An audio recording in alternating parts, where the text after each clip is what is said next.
పాలన ఉంటుండే. ఈ రోజు ఆ పాలన లేదు. ఇవాళ మనము యావత్తు తెలంగాణ రాష్ట్రంలో ఉన్నటువంటి నా బీసీ సమాజమా మరియు నా ఎస్సీ ఎస్టీ సమాజమా అందరూ చైతన్యం కావాలి. ఎందుకంటే మనము రాజ్యాధికారం వెళ్ళాలి. సర్దార్ సర్వాయి పాపన్ యొక్క ఆశయాలు నెరవేరాలంటే మనము రాజ్యాధికారం రావాలి.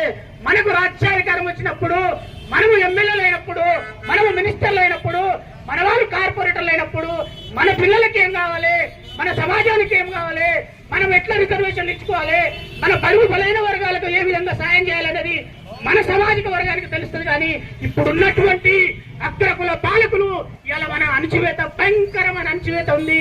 ఇలా తెలంగాణ రాష్ట్రంలో ఇలా దొరల పాలన పోయింది, ఇలా రెడ్డిల పాలన వచ్చింది.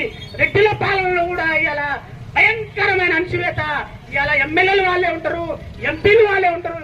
ఎంత ఉంటుందా డిప్యూటీ కొడితే కేసీఆర్ గారి సామాజిక వర్గము ఎంత ఉంటుందా? 1,02,000 జనాభా ఉంటుంది. 1,02,000 జనాభా ఉన్నటువంటి వాళ్ళు 13 మంది ఎమ్మెల్యేలు అవుతున్నారు. మరి తెలంగాణ రాష్ట్రంలో రెడ్డి సామాజిక వర్గం ఎంత ఉంటుందా? 80 లక్షల జనాభా ఉంటుంది. 80 లక్షల జనాభా ఉన్నటువంటి వాళ్ళు 43 మంది ఎమ్మెల్యేలు అవుతున్నారు. కాబట్టి చైతన్యం కావాలి. మనము సుమారుగా లేదన్న తెలంగాణ రాష్ట్రంలో బీసీల జనాభా 2.5 కోట్ల జనాభా ఉంటది. మనము చైతన్యం కావాలి. మనము 72 మంది ఎమ్మెల్యేలు అవుతాము. కాబట్టి ఆ దిశగా ప్రతి ఒక్కరూ ముందుకెళ్లాలని కోరుతూ మన సర్దార్ సర్వాయి పాపన ఆశయాలను 2029 లో బీసీల రాజ్యాధికారం వచ్చినప్పుడే మనకు సమన్వయం జరుగుతుంది.